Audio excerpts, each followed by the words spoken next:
lots and lots of questions via email. Like they're pretty like one-liners.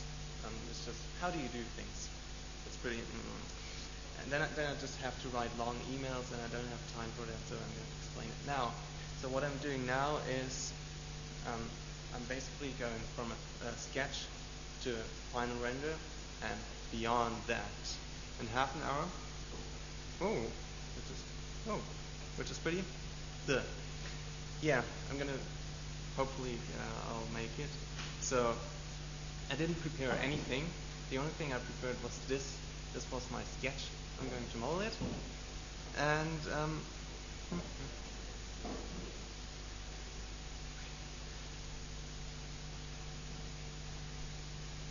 this morning I had some time to transfer it into like crappy drawing in GIMP just to show you on the screen. So I'm trying to model a character, light it, assign some materials to it. Hopefully I can show you some tricks I'm like doing every day, and then I'm going to render it and post-process it, which is like 90% of everything I'm doing. It's all cheating. It's like extremely helpful if, for instance, you have a client and he offers you that amount of money to have a character for an advertisement the next day. Oh, yeah. So I have to make an entire character in one day, do VMAT it. It's never going to be animated anyway, but there has to be some way of speeding things up. So that's like thing I'm usually doing. So just going to model the character. If it's too boring, just stop me. I'm going to explain you things as I'm going, but I think if you have any questions, just ask. Okay. The first thing I'm doing is I start the most important thing in a character, which is the eye. You see, give this. Cool. Where's the desktop? Yep. Okay. Good. So this character obviously has large eyes, which makes it so cute. But so I'm going to start with the eyes. There. So I'm just going to model an eye, which is not an icosphere. Sorry? Oh yeah, the background again. Who made that theme? Background selection. Rounded. Is that better? Okay, I'm just gonna try it that way. So I'm adding a UV sphere for the eye, which is just what is the common mistake is that just people project the texture on that eye and looks like flat. And the thing that is sort of established in 3D is the so-called Pixar eye, which is a special technique because Pixar in the old days never used ray tracing. They just used some ways of cheating things. And yeah, that's how they do it. So have to get used to a laptop, sorry. So this is the pupil of the eye.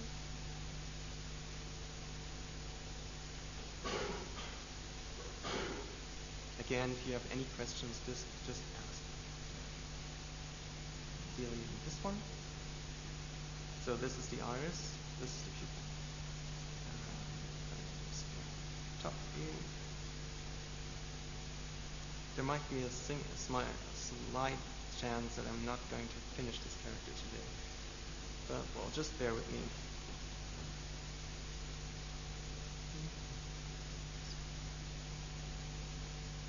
That's not what I was doing. We'll leave that for now because we don't have time. So this is my eye.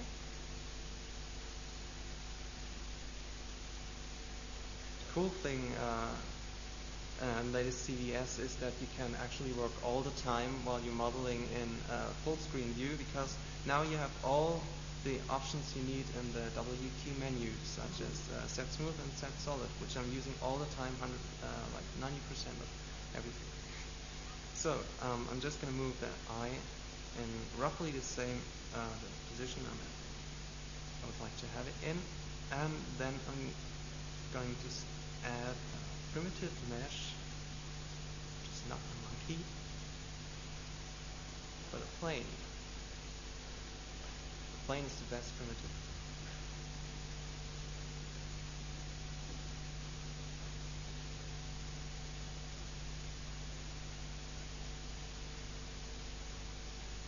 Okay, so to make it a bit more exciting, I'll just remove outlines of the grid floor and everything else, so you just see the model. So now I'm going to apply the new mirror modifier, which some of you might be familiar with, but it's extremely helpful for doing things like mirror modeling. It still keeps it in the same object, which is better than the old way of just like link, duplicate, and scale on the x-axis. And then I can just add another modifier, which is subsurf. So, okay, I'm going to set that smooth. And now we have the start. So this is the start for the character. Oh my god.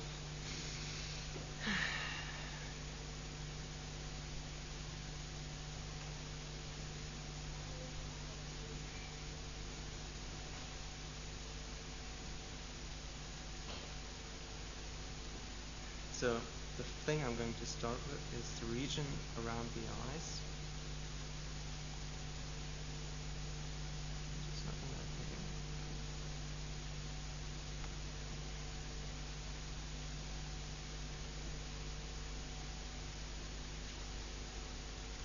Again, if you have any questions, just ask.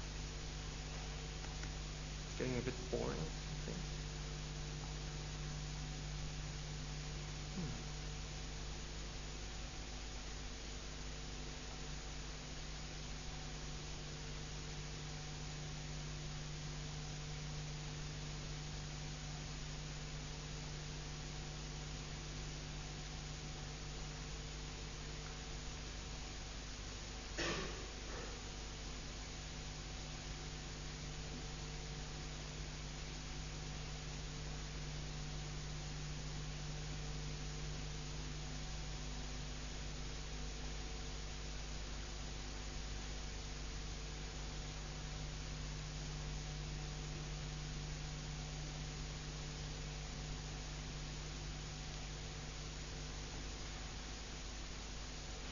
I might have told it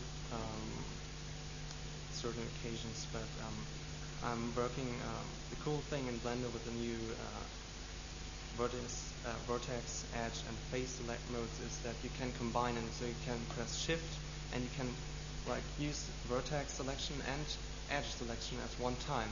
That's what I'm doing. I can select the edge, and it's quick.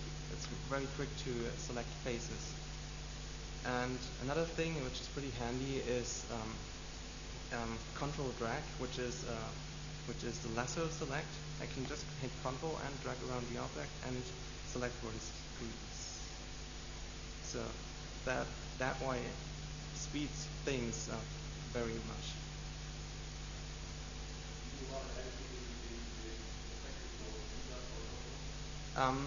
I usually always use perspective.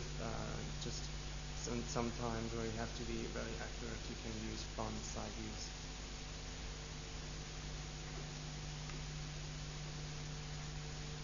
Okay.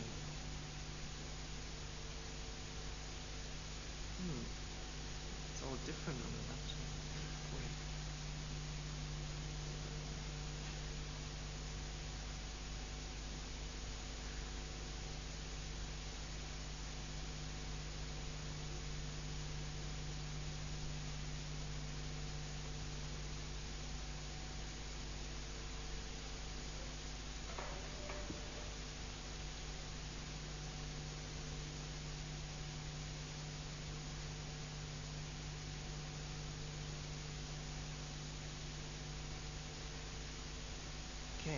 this is where the mirror modifier comes in handy. I just can size on the x-axis and bang, it's the same mesh again.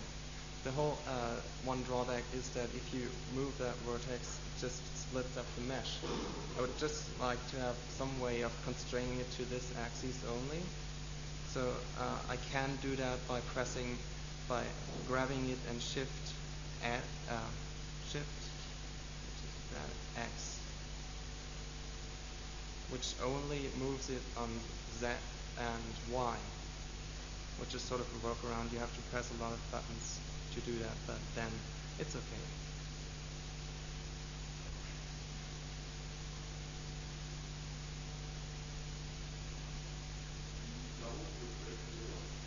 No, there's no doubles, just virtual. I can select the vertices on the other side or this side, but they're not there. So it's just a link duplicate, but in the same object. And it uses, of course, the same texture space, which is pretty handy because you can still keep the one object, only one half of the object. You can still modify it at any point with the texturing, which is pretty useful. Only if it mirrors. Yeah, that's one mesh.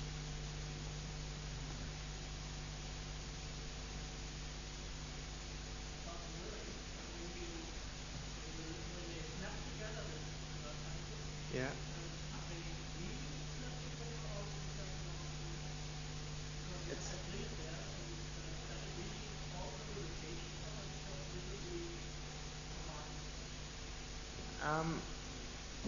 It's smooth. That you can apply the modifier before.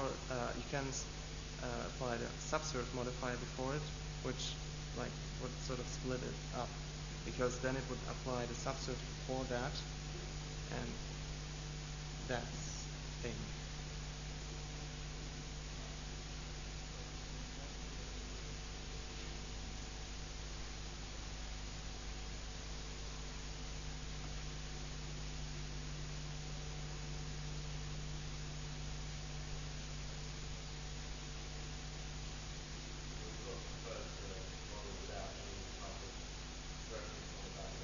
No, I'm actually very allergic to having anything in my 3D view other than my model,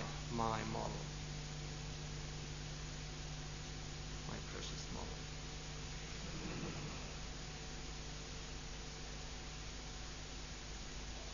So, yeah, exactly. No, not exactly. I mean, if you just want to replicate something accurately, then you have to use a reference, of course. You cannot just model it from your image that you have in your mind. So I'm just going to merge these two and then extrude these inward, which is pretty. Sorry? Oh yeah, we need a tutorial mode.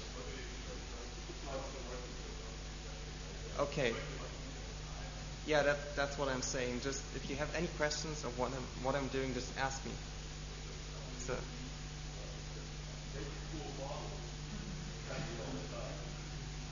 This is just a hidden option I'm not using all the time.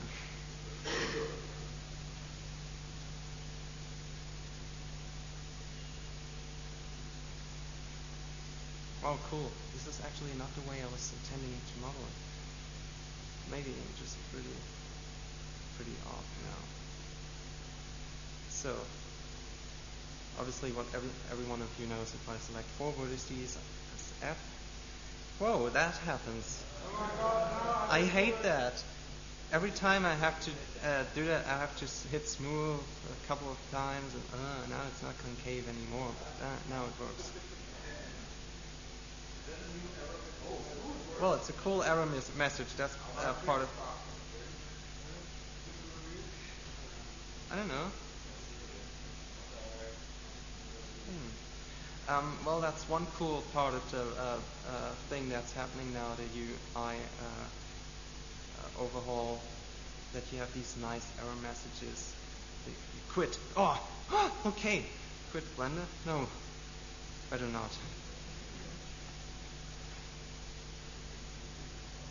So I can press W key anytime and oh cool, they're set smooth now.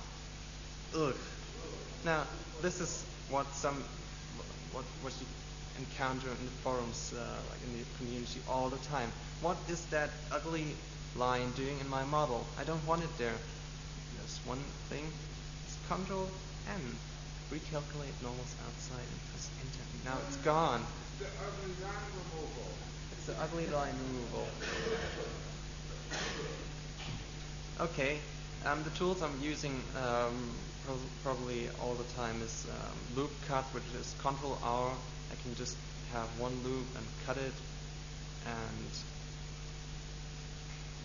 that's pretty useful. So I'm just going to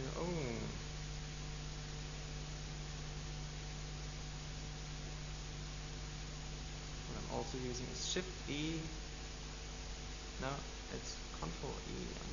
Yeah, that's Control E, which is edge slide. This enables me to slide the edge along the surface. I don't know. Is it still using the raw mesh data for this, or is it using subsurf data? It looks like it's still using the raw mesh. It would be cool to have it. Yeah, it would be cool to have it using the subsurf thing. Okay, now I have this area, which I don't like at all, but I'm going to continue anyway.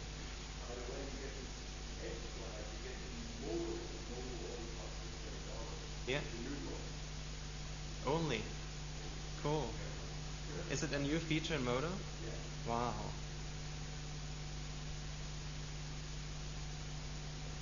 So I'm going to cut this edge. Scale. Oh no, I'm going to smooth it a bit. Smooth is pretty cool because you can smooth parts of your object that if you're a mad person like me, you're using it all the time. And it would be cool to smooth just like a thing like scale, so it would smooth while you're dragging. I don't want to hit smooth. I don't want to hit smooth all the time.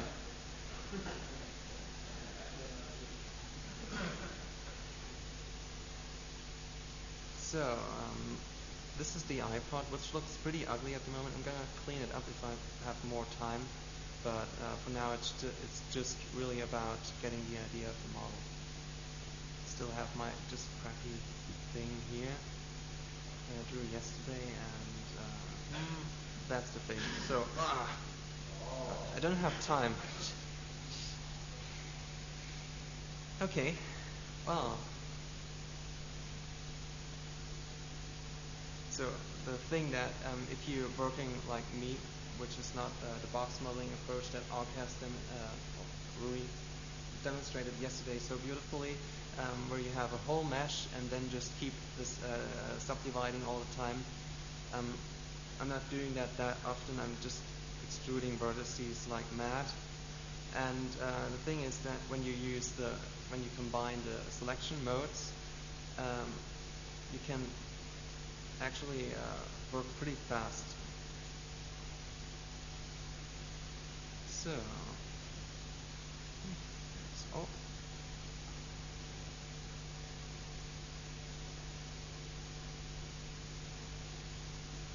So now I'm going to just model the nose. I'm going to make sure that there's a straight loop around the eye.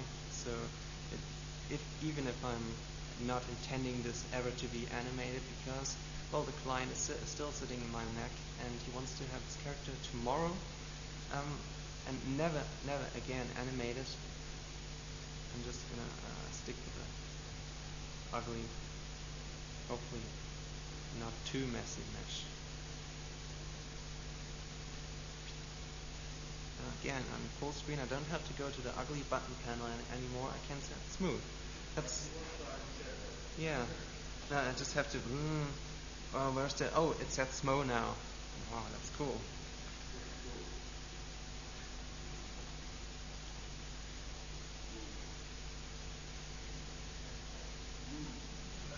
I'm annoying. Cool.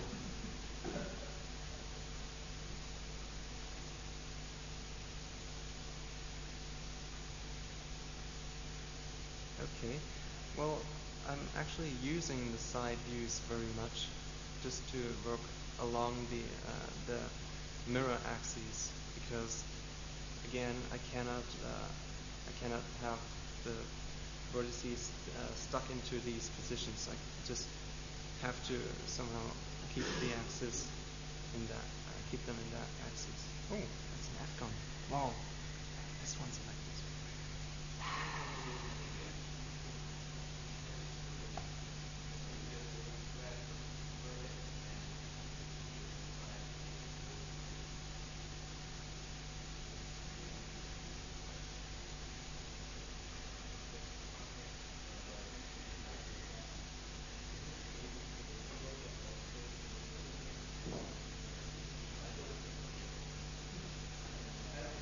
Hmm? Sorry? I'm trying to model an ear, which is thank God, not a human ear, which would take a lot of time if you would intend it to be very clean, like I was doing. One step before that, I extrude it and scale.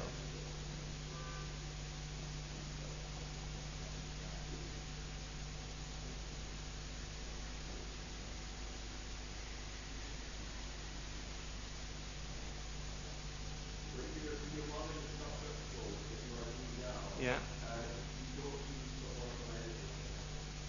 Yeah, I'm using proportional editing a lot actually, because it's very useful and nice to adjust your whole geometry. Since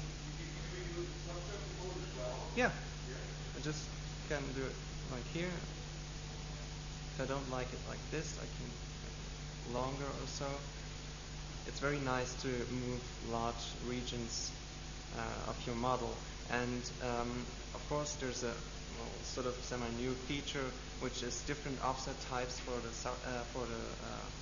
pet proportional editing. It's constant, linear, fall, sharp, fall, root, sphere, and smooth, as opposed to just the smooth and sharp that were there since the very, very old days.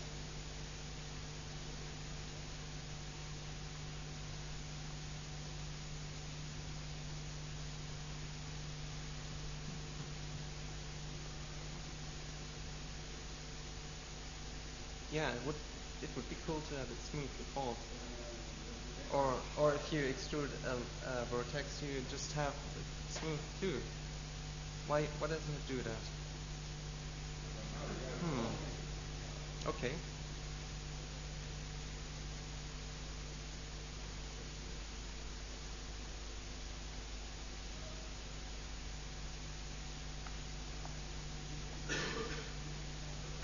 Oh, I keep hitting the quit button, which reminds me I should maybe save.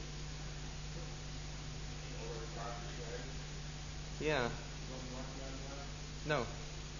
I don't trust my finger, and then I'm sort of used to Windows, which forces me to hit Control W or Control S all the time. So this is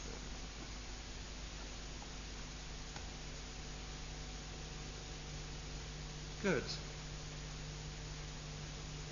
Now I just smooth again some points, and next thing I'm going to model is the mouth. Again, I just have a very rough shape. I'm going to adjust it later, but this is just the main point I'm using for now. It's still pretty rough in this area. You have a lot of folds there. It would be nice if it would just like floating around here. A pole is like, yeah, is this. It's like, oh my god, it's a vertex with 5 edges. This is a normal one. This is nice and beautiful, but this one has 5. It's a nice star shape, but we don't want this. It looks pretty ugly, and well, not if you have it in a crucial position for your subsurf. If you would have this on a point that was sticking out like this, it would look ugly, even on high subdivision levels. And in UV mapping, I think it's going to give you some problems as well.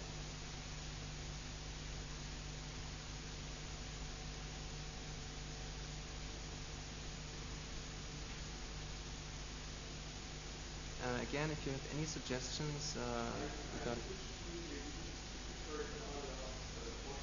Yeah. Switch through the modes is like Alt is here, O is here. That's cool. That's another one. Shift is that Shift O? Yeah, it's Shift O, which switches through all of them. And connected is Alt O. Connected is like if you have this face which is not connected to the model, you can have it edited proportional, or this one. This would be the normal case. Whoop. So for people who don't know that, what?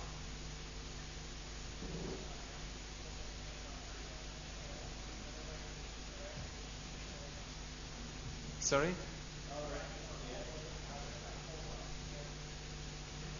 Yeah. That's like an extreme pole that has on a normal UV sphere it will have, oh my god, 32 vertices on one edges on one vertex. That's Was that your question, or did you have any question? Okay.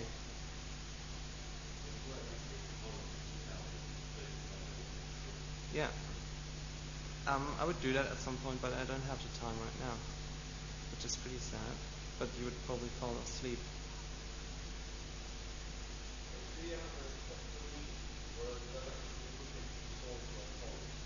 The poles? Yeah.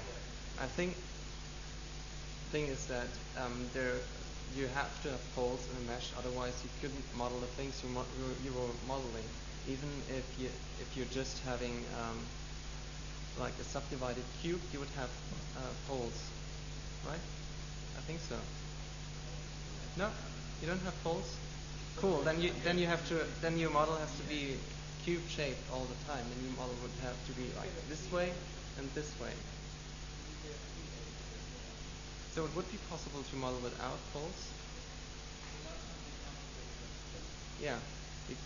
Well, the thing is that you avoid them like mad. One thing that I do all the time is like merging opposite points, which lets you control the edge flow.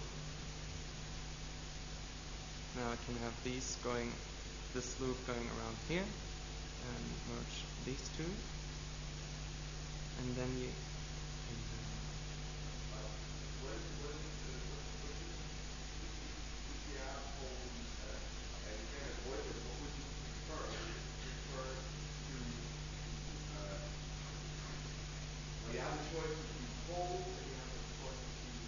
Tries. Yeah. Pole, but not in a position where I don't want it. A pole or a try is actually okay if you have them on a flat surface and they don't deform, or you can just hide them on whatever position.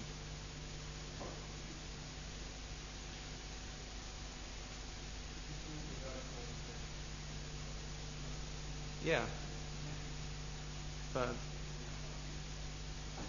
who's using nerds these days?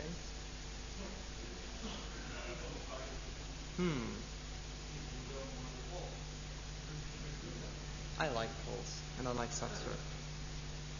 Okay, now I'm going to try to model the mouth, which is pretty simple actually. One thing again is that this stupid vertex won't stay on this axis. So if I'm scaling this, I have to make sure that I scale it around the cursor on the x-axis to make this one staying there. That's why actually.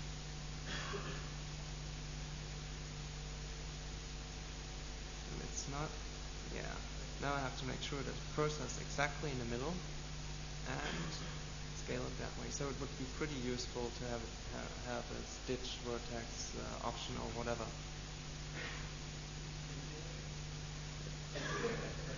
It would be cool to have a stitch vertex option or whatever, or pin vertex, like to have this vertex pinned to this axis, so it moves only there. That's like a snap, yeah.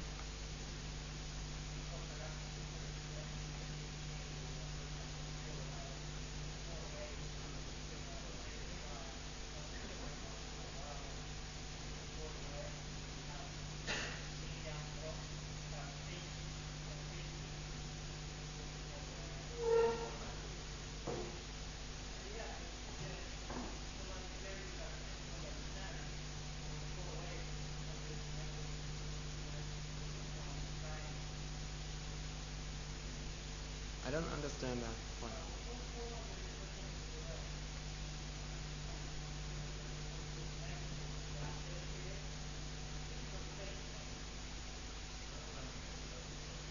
Yeah. And the thing is with the modifiers is that I don't have a seam here again. So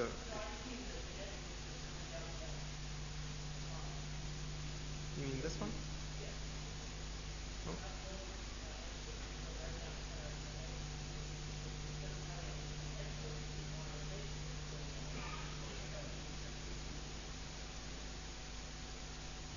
Sorry, I might be deaf or I don't hear it.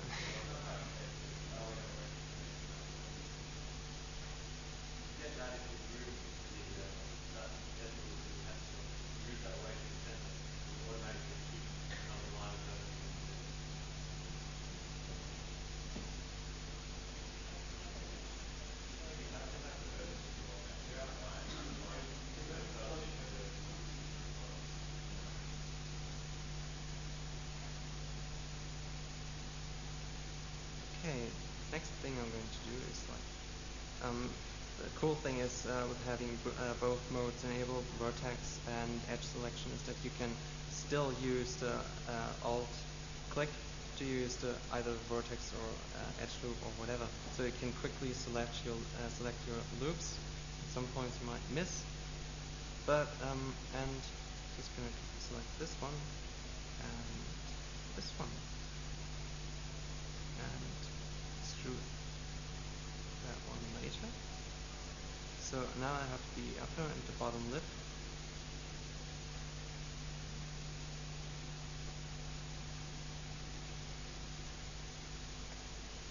I won't do this, it's going to be quite boring. So.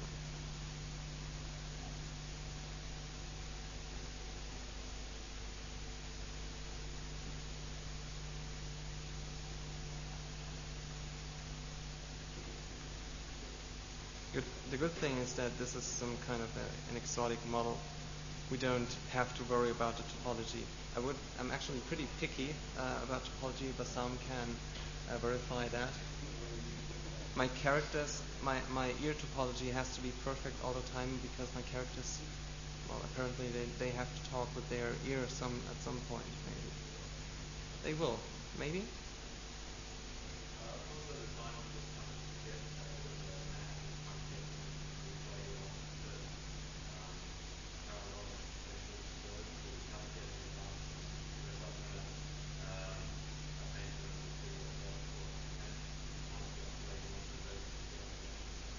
I think it's pretty intuitive. Okay, now I want this one to follow along this line. So I have to select this one and merge them. So I have a nice loop here.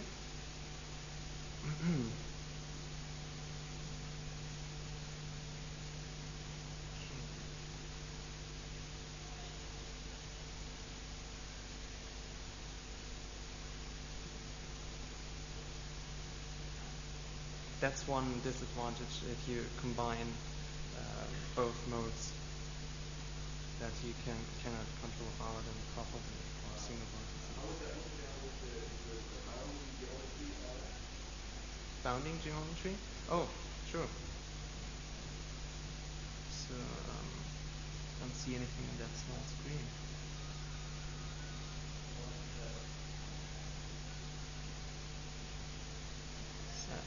So it's actually all blurred here in this display, so that would be it. It's pretty ugly. And it's ugly with subsurf on even.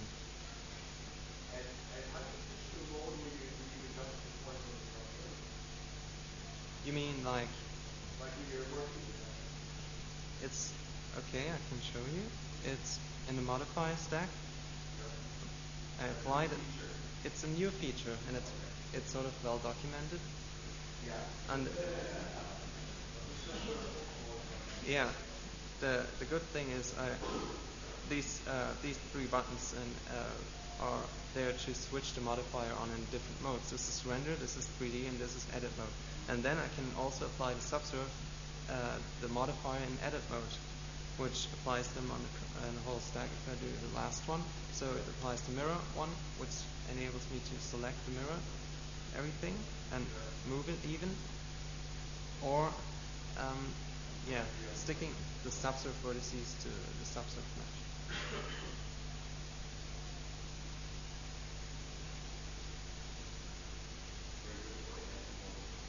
It's pretty good for organic modeling. Yeah. One disadvantage is that if you're modeling with that all the time, you get pretty that's the only thing you see.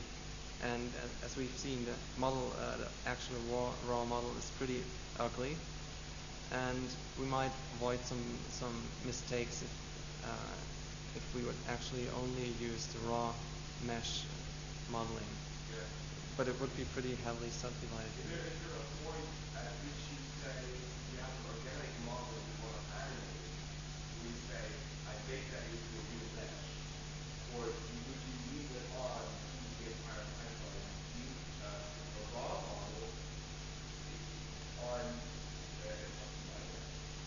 Or is there a certain point where you say, okay, now I want this, what I'm doing here to be a real mesh?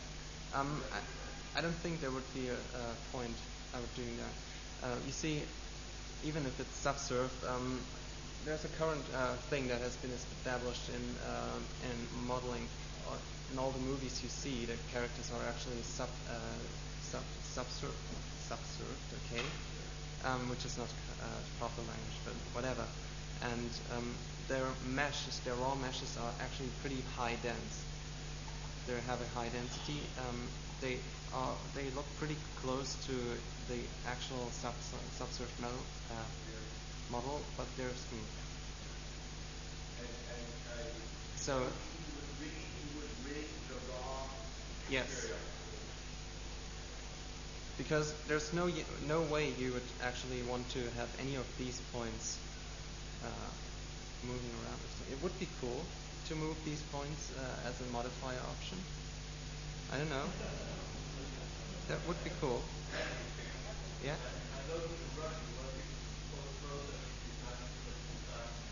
Cool. Yeah. So we just oh, that's one thing. Smooth and set smooth are pretty hard to yeah. So I'm just gonna do something pretty ugly now. That. Oh, we're not actually doing what I'm. Wow, cool.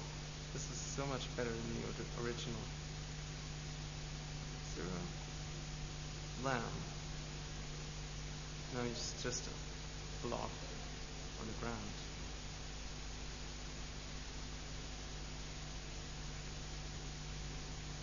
So just fill with the eye a bit.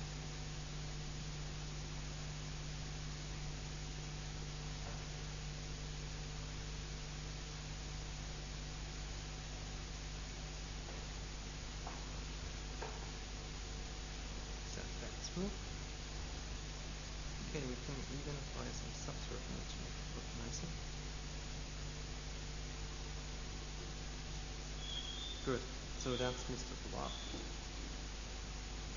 So now I'm gonna position around.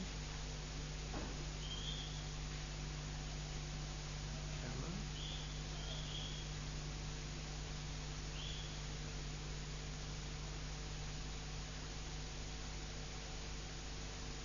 Now it just sticks to the plane. Maybe I couldn't model a hole and have it like, no, not with the plane.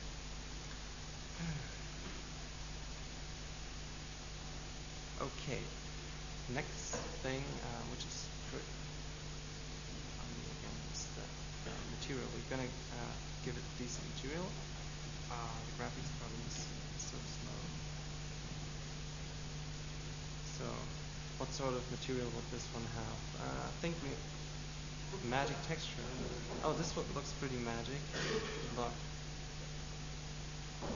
So, I'm just gonna make it.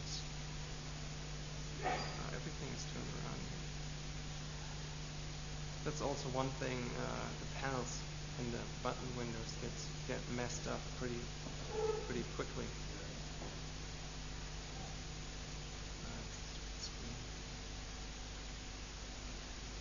Okay, now I have to make this material look like skin. So that's not really a matter of just the color, but also how the light on the surface plays with the lights and the scene and everything else. So at first we're just going to give it some basic color, which, okay, it looks like plastic. But then there's this sort of new option that is pretty cool in Blender. You have the RAM shading, which controls the way the light is distributed on the surface of the model. So you can actually influence that with a color band. Just here. So you see, we get a little color band here. The right side defines the highlights, and the left side defines the shadows. And in the middle there's everything in the middle. And the thing is with skin and everything that, well, obviously it's not plastic. You see how the light behaves in it, and it's ridiculous. It drives you crazy if you want to make skin. So this is just one way of taking the effects that light has on skin. So we want the skin obviously to have a bright highlight, and well, this is dark and has alpha. We're gonna apply this one to the result, which includes the finished shading and the textures. Now to make it pretty much looks like the original, but now we're going to make it look more interesting, and we apply a bit of that red highlight in the middle, and we'll make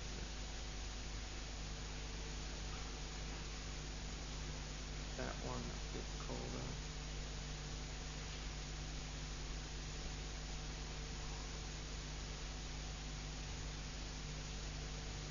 Okay, then we'll just fill it with a specular. Use a blend, which is great.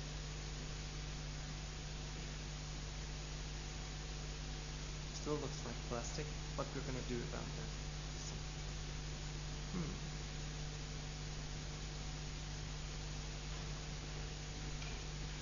Again, if you have any questions, just ask me.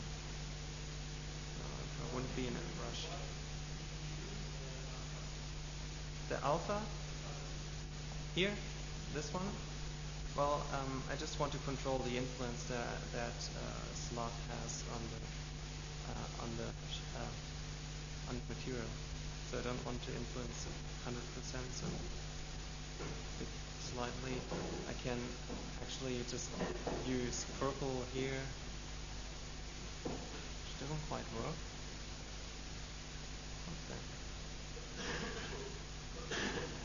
We can even make the highlights purple. We can even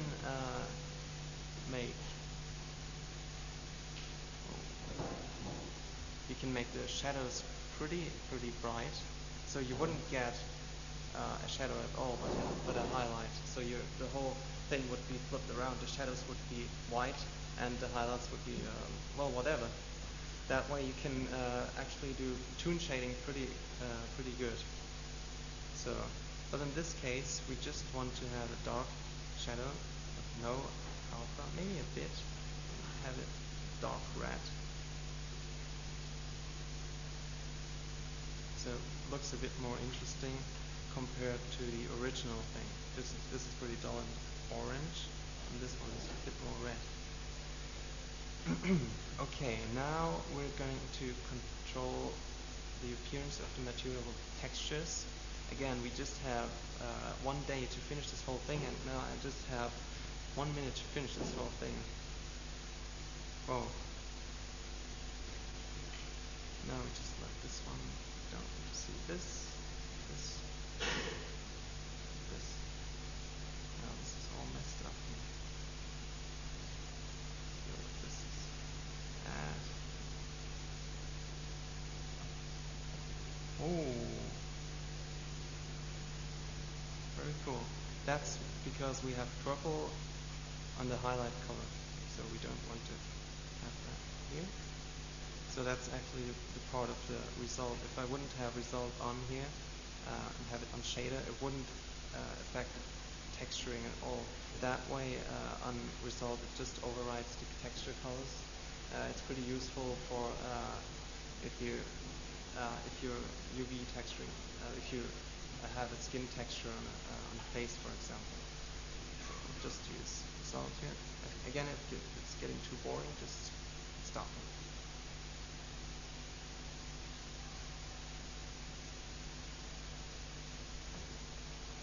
Don't want to use it that much. And just trying to make it more interesting, since skin doesn't have a continuous speck. Otherwise, it would be looking like plastic. So, the thing with textures is that you can go pretty crazy with them. The cool thing in Blender is that you can mix textures like mad, and you're not bound to have one texture affecting a bump map and one texture affecting specular. You can go pretty crazy with them. So this one I want to influence the normal and the specularity. So it looks like that. I'm going to turn the specular a bit down. Up.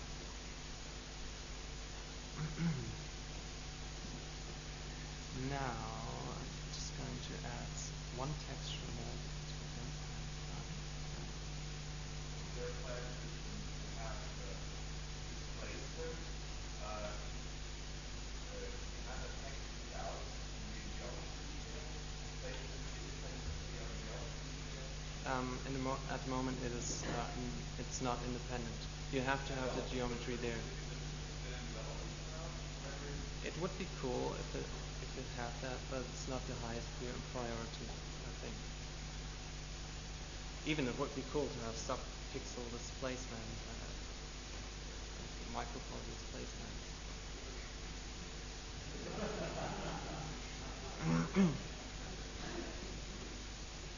In November, Okay, time set. Okay, now I'm just going to add a light, which is sort of the fill light. I'm going to make it a bit more environmental.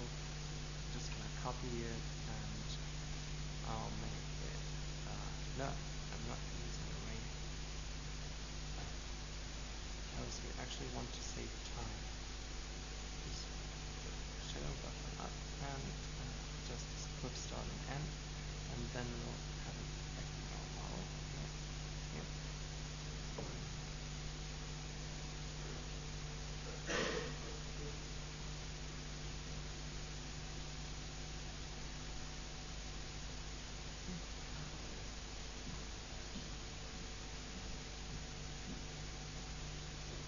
Okay. Clip start and clip end. Yeah, you need these.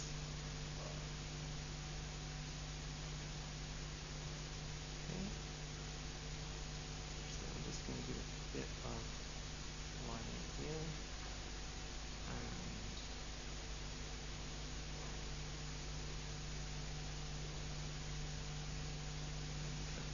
here.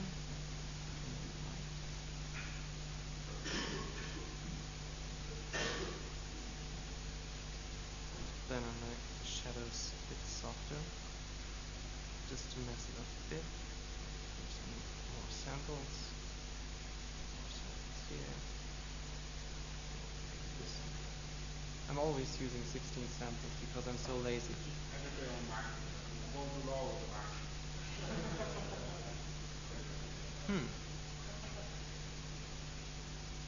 Could we have 32? 64? Okay. What do you have to do to get 64? Okay. We'll see how this renders. It's gonna look pretty ugly, I think. Oh yeah, we are still at ray tracing. Why is it switched on default?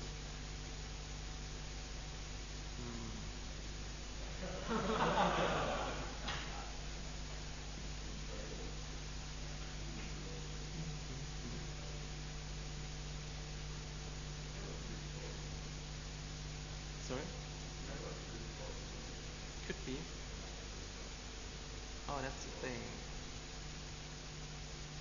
Scan line, it's so fast. Yeah, right. But oh yeah, there's this cool blue world background. We don't want this.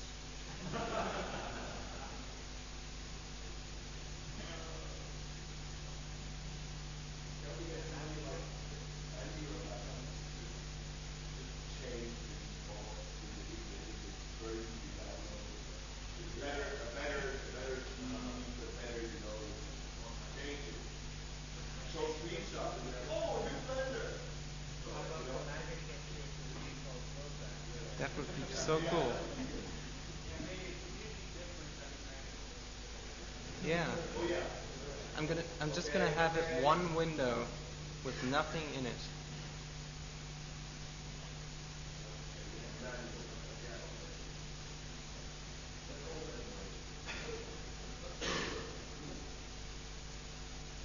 Okay. Now this is our blob character on a checkered floor.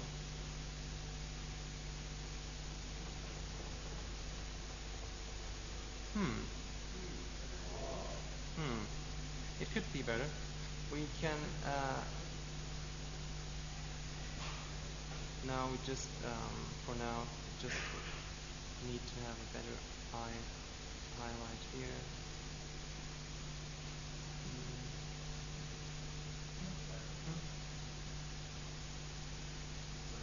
Yep, sure. Control Shift drag. I'm gonna assign those. Whoops.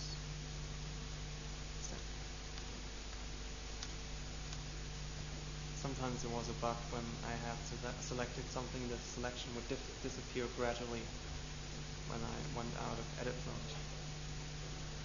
We fixed it.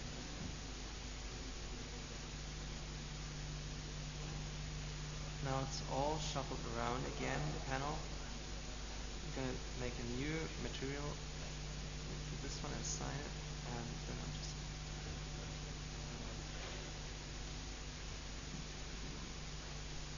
select swap, new, assign.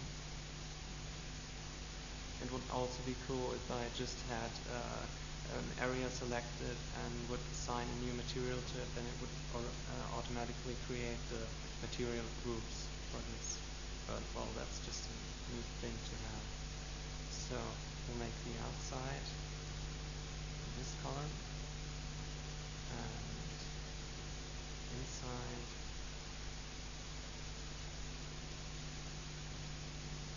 another color, which is green. Oh, cool. We have this one. This one. And assign it to this one. Yeah, it's all green.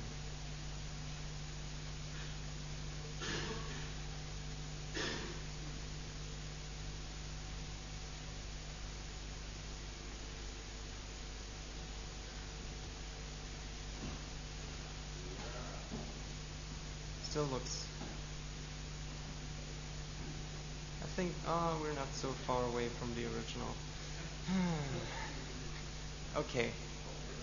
I'm gonna speed it up. Now I'm gonna make the final render. Let's see if we can improve anything. Oh yeah, we just, I think we just need to separate it a bit from the background. So we just go here and add a new lamp and the sun and add a highlight. And we don't want this lamp to affect the specular, so we press no specular here.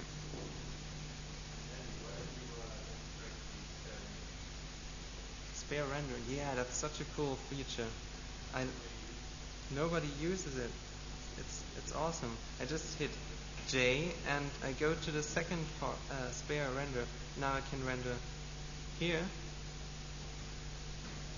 And it will still keep the old render there. It's the J key. I'll show you in a second.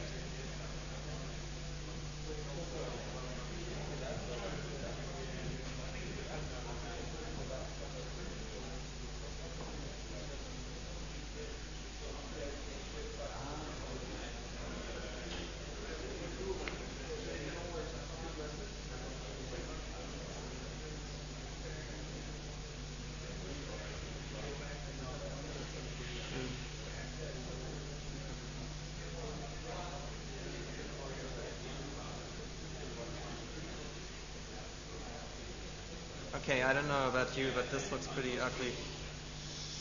Okay, now when I hit J, it goes to the old one. Back and forth and back and forth. So I can always hit J and it would render in that buffer. That's pretty handy to test things. So I'm going to save this one. Save it on here, which is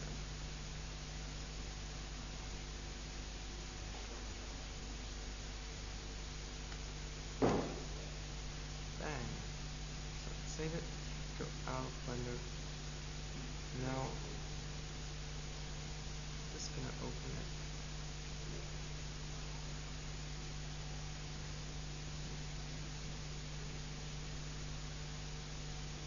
Okay, this looks pretty ugly. But we're still safe because we have an image and we can work with that image. And we still have only 5% of the work done. So what I'm going to do to this image is it still looks like plastic. So, oh my god, now everything has changed.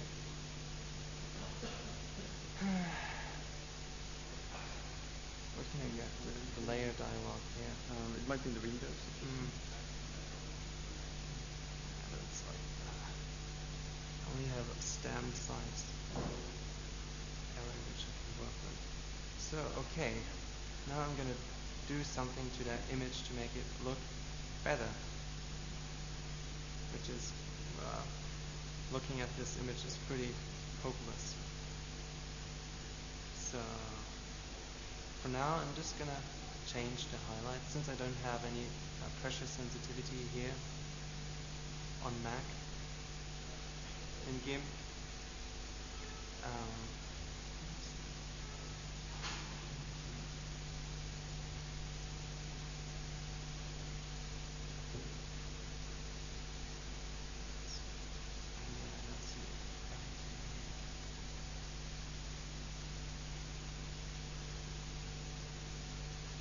Oh well.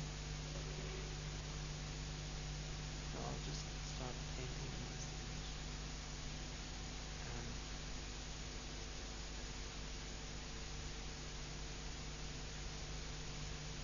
I think everything should be around. Is there a way to get the brush options here?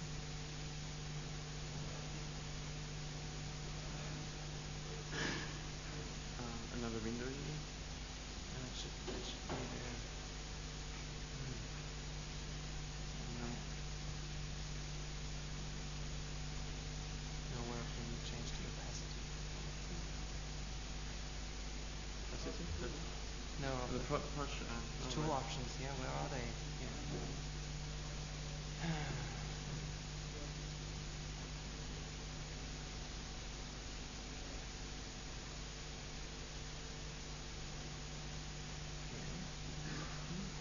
What? It's GIMP. It's GIMP. Yeah, it should be. At least it's not. Can you try?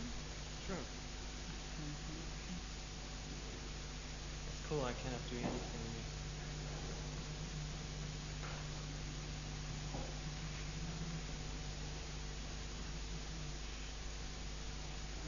Tool options. Oh, cool. You can drag it down to here. Yeah.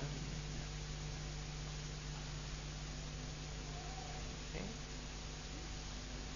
Now just go wild here, and I'm gonna add more highlight.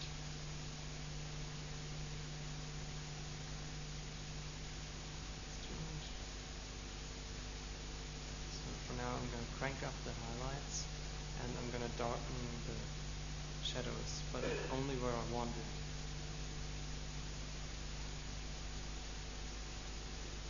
And since I didn't bother doing any textures, this is actually pretty good to add some more surface things, surface properties.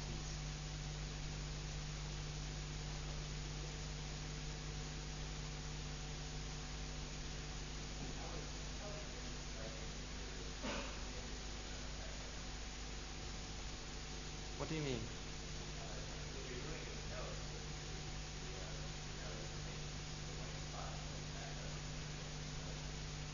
There's no background here actually. Oh, wait a minute.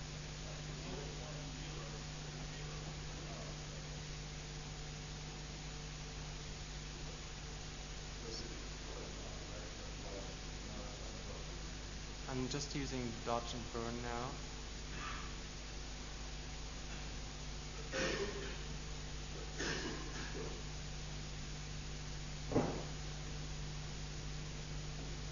So I'm going to push up the highlights. Also going to do the same in the eye.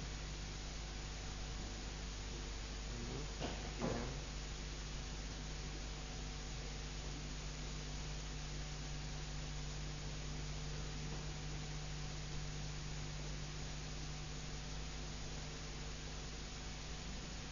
So now I'm actually adding textures in post-pro.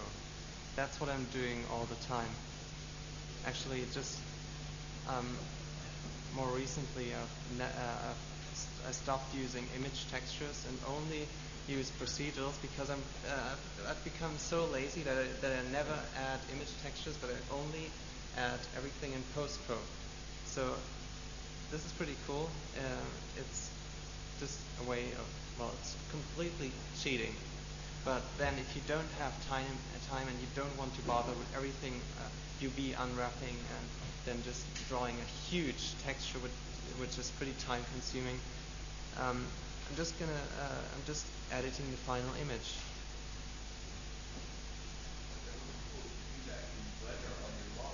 That would be cool. There's actually now more recent, there's a extended texture paint which is kind of slower, but it's pretty nice to do if you have smaller textures, especially for game modeling. It's pretty useful, but then it's not for production things where everything is scaled up 120,000 million times. It wouldn't work that well. Okay. Now I'm done with that.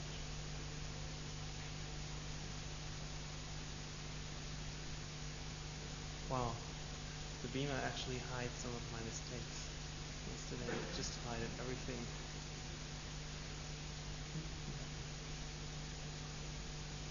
Yeah, it looks so ugly in here, but this thing makes it look so cool. No, it looks ugly there as well.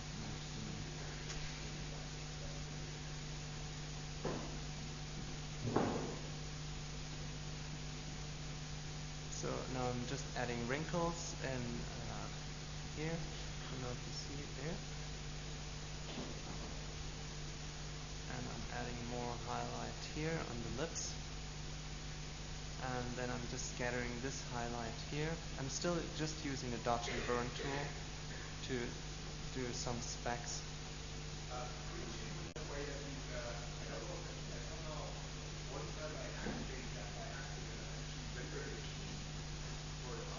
Yeah.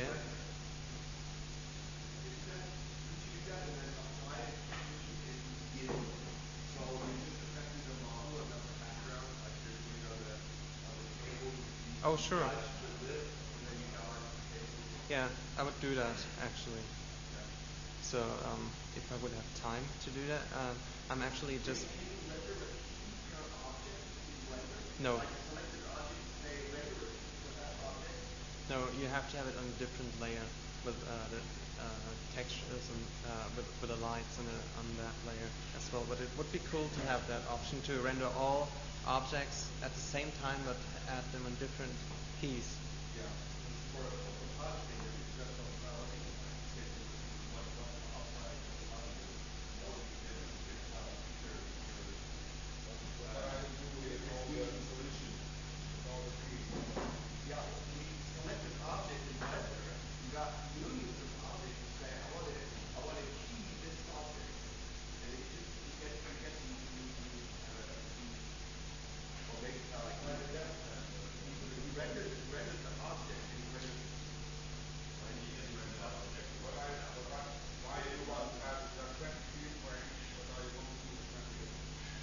No, it doesn't have anything with keyframes. Key is just another silly word for alpha.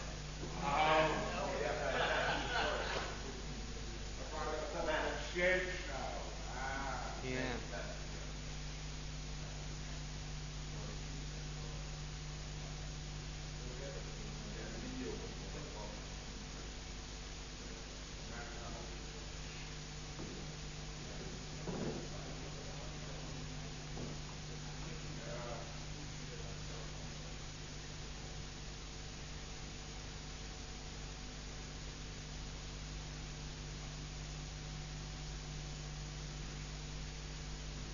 Okay, now I'm gonna have the slips different color for them. Just apply this one color.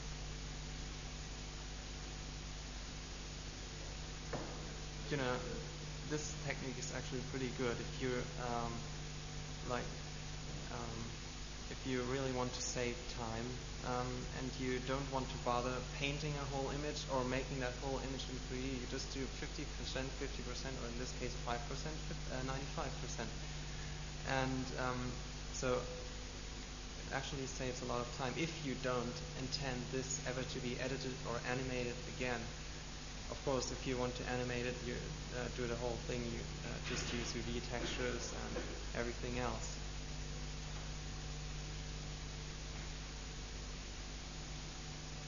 So now I'm just going to add some wrinkles here.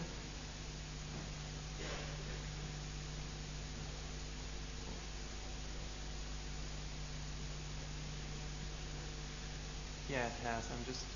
GIMP has hotkeys, but I'm just not so used to GIMP to use them all the time. Some people here, I think, are hardcore GIMP users and they're choking while I'm using this. But yeah.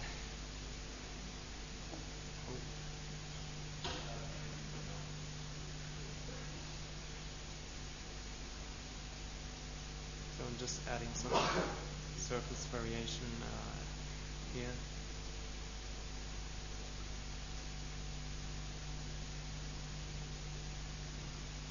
Okay, then I'm adding some more wrinkles here, just to mess things up.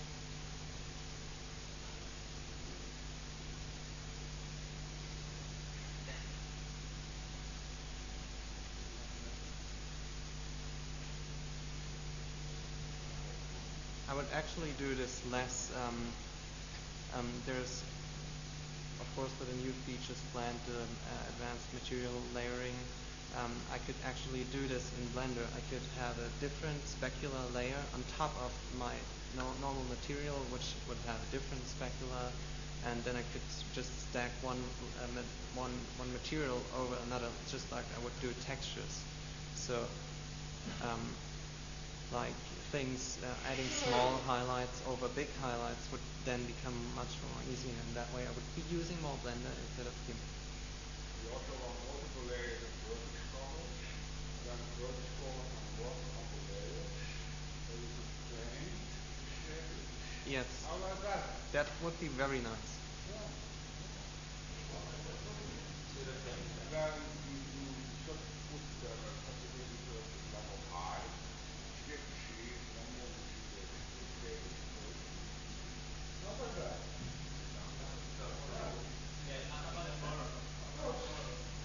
Two lines of code.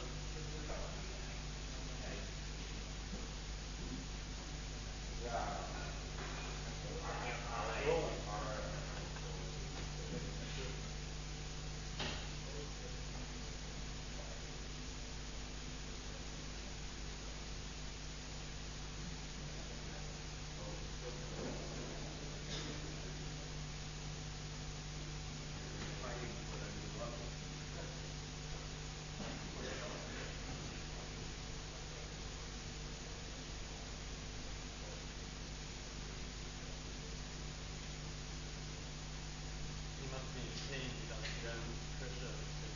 Yeah, that's actually a very recent problem we had in Studio Orange is that we can't use the tablet in GIMP in Mac because Mac the GIMP in Mac still uses the X11, not the native Mac.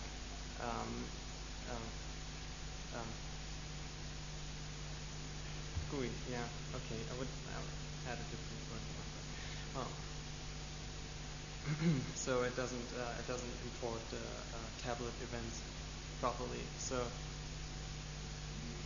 I was painting with a mouse all the time.